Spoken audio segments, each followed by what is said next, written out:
இங்கிருக்கின்ற கட்டடங்களும் இந்த பூமியும் உங்களுடைய பிரசன்னத்தினால் அது புனிதப்படுத்தப்படுகின்றது. நீங்கள் இருக்கிறது வரைக்கும் தான் இந்த கட்டிடத்திற்கும் இந்த மண்ணிற்கும் மதிப்பு உண்டு. இங்கே பல நாள் வீற்றிருப்பதற்கு பொருளும் உண்டு. பாருங்க, உடல் நலத்திலும் நோயிலும் நான் உனக்கு பிரமாணிக்கமாயிருந்து உன் வாழ்நாளெல்லாம் உன்னை நேசிக்கவும் மதிக்கவும் வாக்களிக்கிறேன். 20 ஆண்டுகளாக நன்றாக வாழ்ந்தார்கள். 2 குழந்தைகள் நன்றாக வளர்ந்தன. அந்த அம்மாவுக்கு திடீர்னு காதுகள் வளங்கல்ல. வெளியே போக முடியாது, உள்ளைக்கு வர முடியாது, சமைக்க முடியாது, படுக்கையில் ஆயிட்டாங்க. 15 வருடமாக அவர்கள் படுக்கையில் இருக்கும் பொழுது அந்த அம்மாவை கவனித்தவர்கள் யார் தெரியுமா? அவருடைய கணவர். அவருடைய கணவர் எங்கே வேலை செய்தார்? Bank manager. ஒரு நாள் நான் நன்மை கொடுக்க போறேன், நான் இந்த நாள் போவேன், நான் போயிடுவேன். சார், எப்படி நீங்க 15 வருஷமா இந்த அம்மாவுக்கு துணையாக இருந்து வருகிறீங்க? இந்த நாற்று அடிக்கும், இயற்கைக்கெல்லாம் இயற்கையான இந்த நீர்கள் எல்லாம் வெளியில் போகும் பொழுது எப்படி நீங்க அதை தாங்கி கொண்டு இவைகளையெல்லாம் செய்றீங்க? ஒரு வேலையாளை வைத்துக் கொள்ளலாமே அப்படின்னு சொல்லும் பொழுது, நாங்க எங்களுக்கு ஒருவரை 25-30 வருஷமா தெரியும், 20 ஆண்டுகளாக சேர்ந்து வாழ்ந்து விட்டோம். பக்கவாதம் வந்துட்டதுனால அவங்களை தூக்கி நாம் குப்பையில போக முடியுமா? ஃபாதர், அவள் என்னுடைய வாழ்க்கை துணைவி, என் வாழ்வின் ஒரு பகுதி.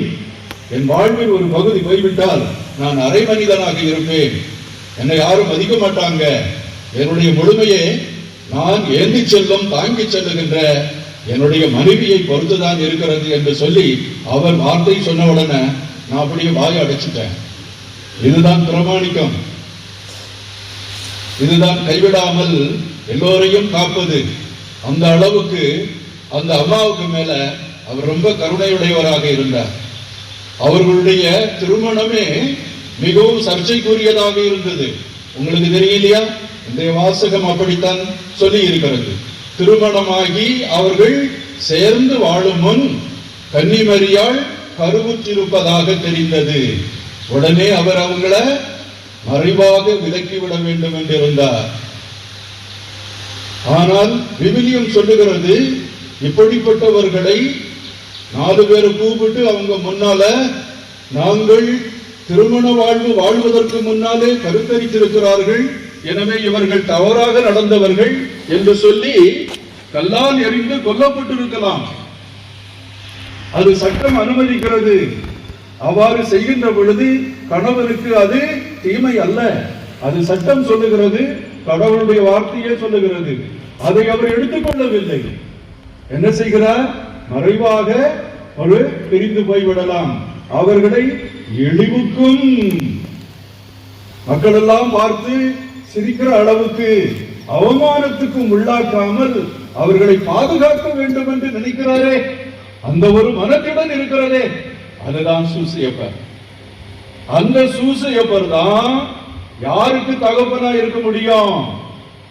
இயேசுவுக்கு தகப்பனா இருக்க முடியும். அப்படிப்பட்டவரைத்தான் ஆண்டவர் தேர்ந்தெடுத்தார். அந்த சூசையப்பர் தான் நம்முடைய கருவூலம். அந்த சூசையப்பர் இயேசுவுக்கு மட்டும் வளர்ப்பு தகப்பன் மட்டுமல்ல, அவருக்கு லெஜிட்டிமசி என்று சொல்லுவாங்க இல்லையா, ஒரு உரிமை தன்மையை கொடுத்ததும், அவருக்கு இந்த சமூகத்தில் வாழ்வதற்கு ஒரு மிகப்பெரிய ஆதாரமாக இருந்ததும் சூசையப்பர். உங்க அப்பா பேர் என்னதுப்பா சொல்லு, முடிச்சுக்கிட்டே இருப்பான், அல்லது அந்த பொண்ணு முடிச்சுக்கிட்டே இருக்கும். தெரியாது சார், அப்பாவே தெரியாத பிள்ளையா நீங்க அப்படின்னு வந்து தூக்கி வச்சுட்டா என்ன இருக்கும்? 4 பேருக்கு முன்னால மதிப்பு இருக்காது, அவமானம். ஆனால் இயேசு சூசையப்பருடைய மகன் என்று சொல்லுகிற அளவுக்கு அவருக்கு மதிப்பு கொடுத்து, அவருக்கு சுதந்திரமாக வாழவும், ஒரு பேற்றையும் ஒரு புகழையும் அவர் பெற்றுக்கொள்ளவும், சமுதாயத்தில் ஒரு மனிதன் என்று ஏற்றுக்கொள்ளப்படவும் துணையாக இருந்தது யார்? இந்த சூசையப்பர். அதற்கு என்ன வேண்டும்? மிகுந்த இந்த கரேஜ் என்று சொல்லுவாங்க இல்லையா, தைரியம் வேணும். அந்த தைரியத்தை ஏற்றுக்கொண்டவர் தான். இப்ப நம்மளுடைய வாழ்க்கையில நம்ம நிறைய பேரை கேட்கிறோம், திருவிவிலியத்தை வாசிக்கிறோம், அதுபடி நடக்கணும்னு நினைக்கிறோம். அதன் பிறகு நம்முடைய எண்ணங்களை சிந்தித்து பார்க்கிறோம், நம்ம எப்படி நடக்கணும்னு நினைக்கிறோம். சூசையப்பருக்கு ரெண்டு இதுதான் தென்பட்டது. ஒண்ணு, விவிலியத்தில் இருக்கக்கூடிய வார்த்தை, அதாவது மரியாதை கல்லால் எறிந்து கொண்டு அவர்களை தள்ளிவிட வேண்டும். இரண்டாவது, மறைவாக விலக்கிவிட வேண்டும். இது இவர் நேர்மையாளராக இருந்ததுனால அதை செய்கிறார். ஆனால் இந்த ரெண்டையும் விட்டுவிட்டு இன்னொன்று அவருக்கு கிடைக்கிறது, அதுதான் கனவு. அந்த கனவுல கடவுள் அவரோடு பேசுகிறார், அவருடைய மனசான்று அவரோடு பேசுகிறது. அவர் விவிலியத்தையும் தள்ளிவிடுகிறார், விவிலியத்தில் கூறப்பட்டிருக்கின்ற அந்த வார்த்தைகளை தள்ளிவிடுகிறார், தன் மனசு சொன்னதையும் தள்ளிவிடுகிறார். அவர் கேட்கிறார், அவருடைய காது விரிந்திருக்கிறது, திறந்திருக்கிறது, ஆண்டவருடைய வார்த்தையை கேட்பதற்கு தயாராக இருக்கிறது. நாம் எல்லோரும் நம்முடைய இதயத்தையும் நம்முடைய காதுகளையும் திறந்து வைத்திருக்க வேண்டும். எதற்கு? கடவுளுடைய வார்த்தையை கேட்பதற்கு. அன்றைக்கு அவர் கடவுளுடைய வார்த்தையை கேட்பதற்கு தன்னுடைய காதுகளையும் தன்னுடைய இதயத்தையும் திறந்து வைத்திருந்த காரணத்தினால் அவர் என்ன செய்கிறார்? மரியாவை தன்னுடைய அருமை மனைவியாக ஏற்றுக்கொள்ளுகிறார். அந்த வார்த்தை என்ன சொல்லுகிறது? சூசையே, தாவீதின் மகனே, உம்முடைய மனைவி மரியாளை நீர் ஏற்றுக்கொள்ள அஞ்ச வேண்டாம். அவர் கருவுற்றிருப்பது தூய ஆவியால். அவருக்கு நீர்தான் பெயரிட வேண்டும். அவர் மெசியா, அவர் எல்லா மக்களையும் மீட்டுக் கொள்வார் என்று சொன்னவுடனே அதை அவர் காது கொடுத்து கேட்கிறார். அன்புக்குரியவர்களே, குழந்தைகளை எல்லாம் நீங்க எல்லாரும் சாமியார் சொல்றாங்க, சிஸ்டர்ஸ் இருக்கிறாங்க, பெரியவர்கள் இருக்கிறாங்க, அவங்க வார்த்தைகளுக்கு நம்ம செவி கொடுக்கிறோமா? ரொம்ப முக்கியம் இல்லையா? நம்முடைய குழந்தைகள் எல்லாம் அந்த மாதிரி இந்த வார்த்தைகளுக்கு, பெரியவர்கள் கூறுகின்ற வார்த்தைகளுக்கு செவி கொடுக்க வேண்டும். அவ்வாறு கொடுக்கின்ற பொழுது காதால் மட்டும் கொடுத்து விட்டால் சில சமயத்தில் நம்ம என்ன செய்வோம்? அதை உதறி தள்ளி விடுவோம். ஆனால் இதயத்தினால், இதயத்தை திறந்து அந்த செவிகளை, அந்த வார்த்தைகளுக்கு நாம் செவி கொடுக்க வேண்டும். அதுதான் மிகவும் முக்கியம். அது மட்டுமல்ல, இங்க நீங்க பாக்குறீங்க இல்லையா, இந்த பீடம், இந்த பீடம் அழகா இருக்கா? இந்த இடம் எல்லாம் சுத்தமா இருக்கா? இந்த பீடத்தினுடைய இந்த மலர்களையும் அழகிய கொத்துக்களையும் இந்த இதுகளை எல்லாம் அலங்காரம் செய்தது யாரு? யாரு? அவங்களுக்கு கைதட்டுங்க. இதுக்கு பின்னால இருக்கின்ற சூசையப்பரை அலங்காரம் செய்தது யாரு? கைதட்டுங்க. இன்னும் ஒண்ணு இருக்காது, எது? இந்த தேரை அலங்காரம் செய்தது யாரு? அப்ப எல்லாரும் கைதட்டுங்க. இதெல்லாம் அழகா இருக்குது இல்லையா? ஆனா இதெல்லாம் அழகா இருந்து என்ன பிரயோஜனம்? நீங்க அழகா இல்லாவிட்ட, நீங்க தான் இந்த விழாவுக்கு அழகு, நீங்க தான் இந்த விழாவுக்கு பொருள் தருகிறீர்கள். நான் இங்கே இருக்கும் பொழுது ஆண்டவருடைய வார்த்தைக்கு கூட செவிமடுக்காமல் உங்களுடைய முகத்தை எல்லாம் அப்படியே தொடாவிக் கொண்டே இருந்தேன். ஒரு சிலர் என்ன பார்த்து சிரிச்சாங்க, நானு கம்முன்னு இருந்தேன். ஒரு சிலர் ஒரு மாதிரி பார்த்தாங்க, இண்டிபரண்டா, ஆரியாயவரு அப்படின்னு பார்த்தாங்க. ஒரு சிலர் ரொம்ப அந்த பக்கமா இந்த பக்கமா இண்டிபரண்ட், அதே மாதிரி வரும், இவரு யாரையா இங்க வந்திருக்கிறவரு. ஒரு சிலர் விளையாடிக்கிட்டு இருந்தாங்க, இப்பொழுதும் பையன் விளையாடுறாங்க பாருங்களா, அந்த மாதிரி விளையாடிக்கிட்டு இருந்தாங்க. அப்போ நீங்க எல்லாரும் யாரை பார்த்து சிரிக்க வேண்டும்? ஆயரை பார்த்து சிரிக்க வேண்டுமா? சூசையப்பரை பார்த்து சிரிக்க வேண்டுமா? சூசையப்பருடைய அருமை மனைவி மரியாதை பார்த்து சிரிக்க வேண்டுமா? நம்மை மீட்ட இயேசுவை பார்த்து நீங்கள் சிரிக்க வேண்டுமா? யாரை பார்த்து சிரிக்க வேண்டும் சொல்லுங்க. சரி, இவங்களை எல்லாம் பார்த்து என்னைக்காவது சிரிச்சிருக்கீங்களா? சூசையப்பரை பார்த்து சிரிச்சிருக்கீங்க? ஒரு நாள் சிரிக்கல. இயேசுவை பார்த்து நான் சிரிச்சிருக்கிறேனா? மாதாவை பார்த்து நான் சிரிச்சிருக்கிறேனா? நீங்க சிரிச்சீங்கன்னா என்ன விட நீங்க நல்லவங்க.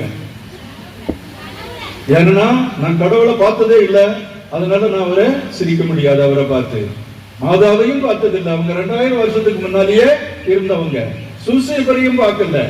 அப்போ நான் உண்மையிலேயே சூசேப்பரை பார்த்து சிரிக்கிறேன் அப்படின்னா, மாதாவை பார்த்து சிரிக்கிறேன் அப்படின்னா, இயேசுவை பார்த்து சிரிக்கிறேன்னா எப்படி சிரிக்க முடியும் சொல்லுங்க பார்க்கலாம். கடவுளை உன்னால பார்க்க முடியாத, பக்கத்துல இருக்கிறவங்களை பார்த்து சிரிக்க. பக்கத்தில் இருக்கிறவங்க தான் உனக்கு இன்னைக்கு கடவுள். அது உனக்கு புரியுதா? நீ அவங்கள அழிக்கிற, அவங்கள வேணாம்னு சொல்ற. ட்ரீம்ல சிரிக்கலாமா? ட்ரீம்ல சிரிச்சீங்களா? கனவு சிரிப்பா? அப்ப நீங்க யோசிப்பு வளனரோட பெரியவங்க. அப்போ உங்களை வாழ்த்துக்கிறேன். கரெக்ட், பரவாயில்ல. ஆனா நிஜமான சிரிப்பு வேணுமே. நிஜமாக சிரிக்கணும்னா உன் பக்கத்துல இருக்கிற சகோதரி, உன் பக்கத்துல இருக்கிற தங்கச்சி, உன் பக்கத்துல இருக்கிற ஆசிரியை, உன்னுடைய பக்கத்துல இருக்கிற நண்பன், நண்பி, இவங்களை பார்த்து நீ சிரிக்கணும். இவங்களை சிரிக்காம, இவங்களை பார்த்து சிரிக்காம எப்படி நீ சூசேப்பரை பார்த்து சிரிக்க முடியும்? ஒன்னு அவங்க திட்டாங்க, இருந்தாலும் நான் ஒன்னு திட்டல, நம்ம நல்லா இருப்போம், நம்ம சந்தோஷமா இருப்போம் அப்படின்னு நீ அவங்கள பார்த்து சிரிச்சு அவங்களோட நல்லா பழகுன அப்படின்னு சொன்னா நீ சூசேப்பரை பார்த்து சிரிக்கிறேன்னு அர்த்தம். ஏசு என்ன சொன்னார்? நான் பசியா இருந்தேன், எனக்கு உணவு கொடுத்தாங்க. என்னைக்காச்சும் நீங்க உணவு கொடுத்தீங்களா சேசுவுக்கு? சேசுக்கு என்னைக்காது. ஆனா ஒரு ஏழை பசியா இருக்கும் பொழுது அல்லது அழுது கொண்டு இருக்கிற பொழுது நீங்கள் ஆறுதல் கொடுத்துட்டீங்கன்னா, நோயா இருக்கும் பொழுது அவங்களை கவனிச்சுக்கிட்டீங்கன்னா, ஃபாதர் இந்த பிள்ளை காலையில கீழே விழுந்துருச்சு, எழவே மாட்டேங்குது, அவளை கொஞ்சம் கவனிங்க ஃபாதர் அப்படின்னு ஒரு பாப்பா போய் சொல்லிச்சோன்னா ரொம்ப சந்தோஷம். அப்படின்னு நீங்க என்ன பக்கத்துல இருக்கிறவங்களை பற்றி ரொம்ப அக்கறை கொண்டவர்களா இருக்கிறீங்க. அதுதான் சூசேப்பருடைய விழா. சூசேப்பர் யாரை பற்றி அக்கறை கொண்டிருந்தார்? மரியாதை பற்றி அக்கறை கொண்டிருந்தார். தன்னுடைய மகன் இயேசுவை பற்றி அக்கறை கொண்டிருந்தார். அந்த இயேசு யாரை பார்த்து முதல்ல சிரிச்சிருப்பாருன்னு நினைக்கிறீங்க? இயேசு பிறந்த பிறகு யாரை பார்த்து முதல்ல சிரிச்சிருப்பாரு? வானதூதரை பார்த்து சிரிச்சிருப்பாங்களா? வேற யாராவது? மரியாதை பார்த்து சிரிச்சிருப்பாங்க. வேற யாரு? சூசேப்பர்.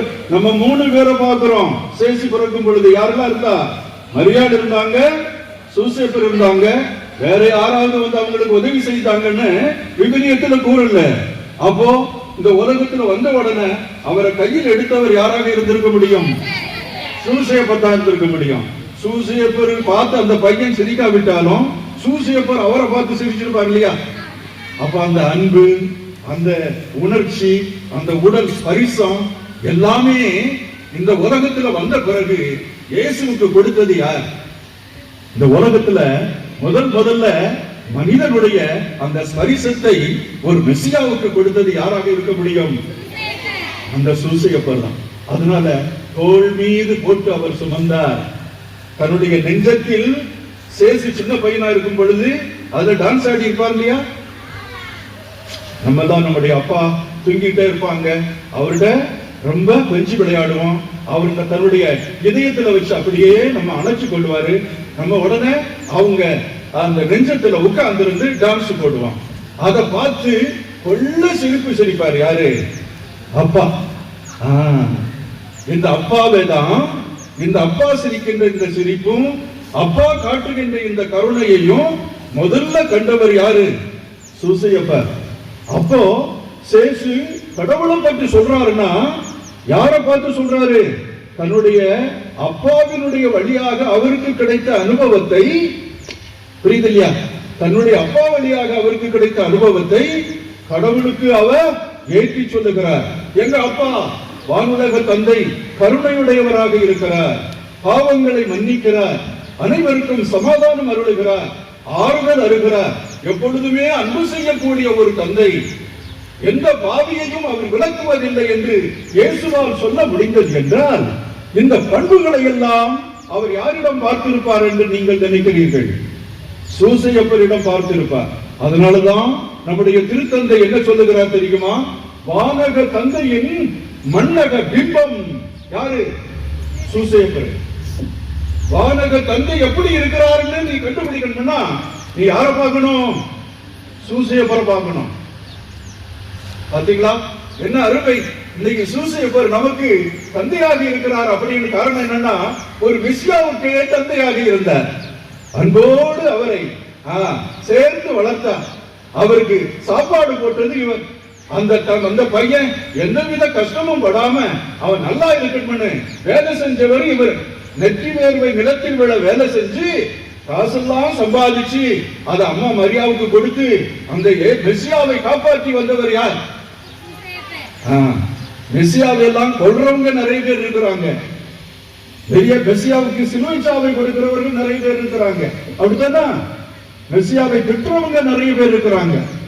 ஏன் உனக்கு ஏதாவது வந்தா, கடவுளே உனக்கு கண்ணு இருக்கா, உனக்கு இதயம் இருக்கா, உனக்கு காது இருக்கா, நான் எழுப்புற ஜபத்தை நீ கேட்கவே மாட்டேன்றீங்க, அப்படியெல்லாம் என்னைக்காவது சொல்லி இருக்கிறீங்களா?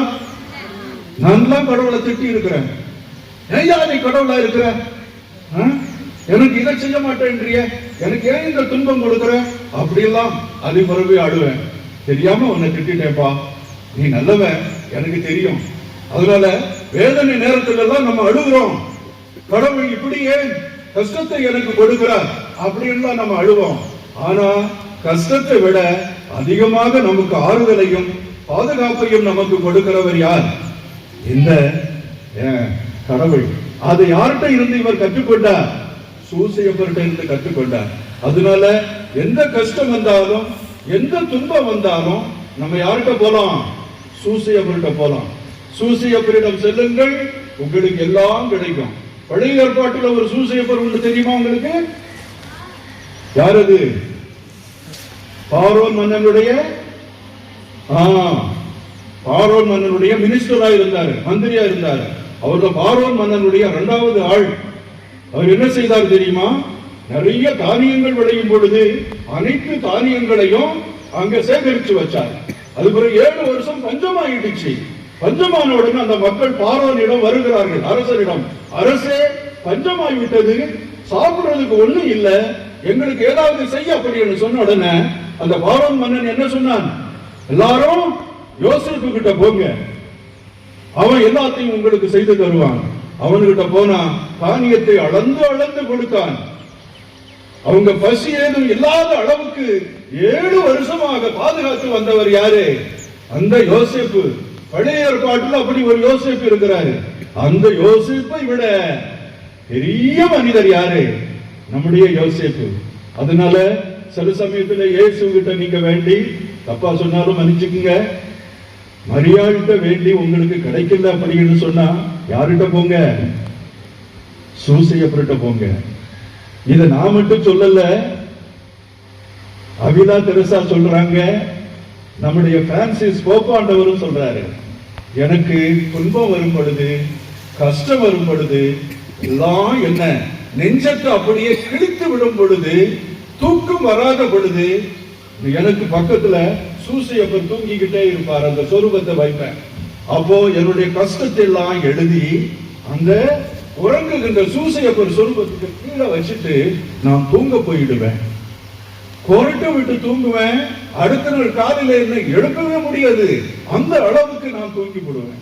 ஏன்னா என் கஷ்டத்தை எல்லாம் அவர் எடுத்துக்குவாரு. எனக்கு ஆறுதல் கொடுக்கக்கூடியவர் யாரு? இந்த சூசையப்பர். அவிலா தெரசாலும் அப்படி சொல்றாங்க, நான் எந்த நேரத்துல கஷ்டப்பட்டாலும் என்னை தூக்கி பாதுகாத்தவர் யாரு? இந்த சூசையப்பர். உங்களை எல்லாம் இன்னைக்கு ஒவ்வொரு நாளும் சாப்பாடு கொடுத்து, உங்களை எல்லாம் அரவணைத்து, உங்களுக்கு எல்லாம் நல்ல கல்வி புகட்டி, நல்ல தந்தையர்களை எல்லாம் தந்து, நிறைய கொடையாளிகள், நன்கொடை கொடுக்கிறவங்க, நம்ம அறியாதவங்க, நம்ம தெரியாதவங்க, எங்கெங்கெல்லாம் இருந்து பிரிச்சு நம்ம எல்லாம் வாழ வைக்கின்றார்களே, இவர்களெல்லாம் யாரு? சூசையப்பரினுடைய பிம்பங்கள். சூசையப்பர்கிட்ட நீங்க வேண்டுங்க, கண்டிப்பாக அன்னை மரியாளும் இயேசுவும் இவருடைய வேண்டுதல்களை கண்டிப்பா கேட்பாங்க. அன்னை மரியாள் முடியாவிட்டா இயேசுகிட்ட தான் கேட்பாங்க. ஆனா சூசையப்பர் 2 பேர்கிட்டையும் கேட்பாரு. கரெக்டா? அப்ப நமக்கு நிறைய நல்லது கிடைக்கும். இந்த அருமையான நாளிலே நம்முடைய அருமை தந்தையர்களை நினைத்து பார்க்கிறேன். புரோமில்டன், அதன் பிறகு பிரதீப் தந்தையர்கள் உங்களுக்கு புதிதாக இந்த பொறுப்பை ஏற்று அருமை தந்தையர்களாக உங்களை வழிநடத்தி கொண்டிருக்கிறார்கள். அவர்களுக்கு உதவி சென்ற சேவியர் தந்தை, அது பிறகு அஜித் குருமானவர், இவர்களெல்லாம் கடவுள் சூசையப்பரின் பிம்பங்களாக உங்களுக்கு தந்திருக்கிறார். இவர்களை மதியுங்கள். இவங்கள சொல்லிவிட்டா எல்லாம் முடிஞ்சிடும் அப்படின்னு நீங்க நினைக்கிறீங்க. நம்ம பக்கத்தில் இருக்கின்ற அருமை சகோதரிகள் எவ்வளவு தியாகம் உங்களை பற்றியே நினைத்துக் கொண்டிருக்கிறார்கள். இந்த பாட்டுல பாடுன என் நினைவாகவே ஆண்டவர் இருக்கிறார். ஆண்டவர் எப்படி என் நினைவாக இருக்க முடியும்? நீங்க முதல் பாட்டை எடுத்துக்கிறீங்களா? அந்த முதல் பாட்டு, நம்மை தாங்கும் தேவனவர் நம் நினைவாய் வாழ்கின்றவர். என்ன அருமையான வார்த்தை! நம்மை தாங்கக்கூடிய தேவன் கடவுள் நம் நினைவாகவே வாழக்கூடியவர். நான் என்ன பத்தியே நினைக்கிறேன், மற்றவங்களை பற்றி நினைக்க மாட்டேன். ஆனா கடவுள் ஒவ்வொரு நிமிடமும் உன்னையும் என்னையும் பற்றி நினைத்து கொண்டிருக்கிறார். அதனாலதான் அவர் சூசையப்பரை நமக்கு தந்தார், மரியாதை நமக்கு தந்தார். இவர்கள் எல்லாம் இயேசுவிடம் செல்வதற்கு நமக்கு 2 பாதைகள் என்று சொல்லலாம். எனவே இந்த தந்தையர்களையும் இந்த அருள் சகோதரிகளையும், இங்கே வேலை செய்கின்ற, சமையல் வேலை செய்கின்ற, வார்டன்களாக வேலை செய்கின்ற, ஆசிரியர் பெருமக்களாக வேலை செய்கின்ற அனைவரையும், அனைத்து மாணவ செல்வங்களையும் இறைவன் ஆசீர்வதிக்க வேண்டும் என்று வேண்டுகிறேன். உங்களுக்காக உதவி செய்கின்ற, உங்களை தெரியாமல் அறியாமல் நன்கொடை வழங்கி கொண்டிருக்கின்ற நல்ல உள்ளங்களை எல்லாம் அந்த சூசையப்பரை நினைத்து அவர்களை போற்றுகின்றேன். இங்கே இருக்கின்ற நம்முடைய பெரிய தாய்மார்களையும், மற்றபடி தந்தைமார்களையும், முடியாதவர்களையும், அனாதைகளையும், யாரும் நினையாதவர்களையும் சூசையப்பன் நினைக்கின்ற, அதற்காக நான் இறைவனுக்கு நன்றி செலுத்துகிறேன். இங்கே வந்திருக்கின்ற தந்தை அருள்வளன் அவர்களுக்கு கரகூப்பி கைதட்டி அவருக்கு நம்முடைய வாழ்த்து தெரிவித்துக் கொள்வோம். அந்த தந்தை இந்த அடைக்கலாபுர அறநிலையத்தின் பிம்பம். ஏன் அப்படி சொல்றேன் தெரியுமா?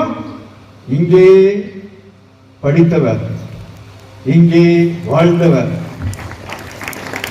இந்த அறநிலையம் ஆசிரியர் பெருமக்களையும் தர முடியும், அருள் அடியார்களையும் தர முடியும், முடிந்தால் ஆயர்களையும் தர முடியும், ஏன் கோப்புமார்களையும் தர முடியும், இல்லைங்களா?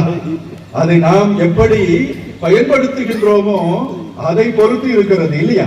எனவே அனைத்து நலன்களையும் நீங்கள் பெற்று அருளோடு வளமோடு வாழ இறைவன் உங்களுக்கு ஆசி தர வேண்டும் என்று நான் மன்றாடுகிறேன். கடவுள் உங்கள் அனைவரையும் ஆசீர்வதிப்பாராக.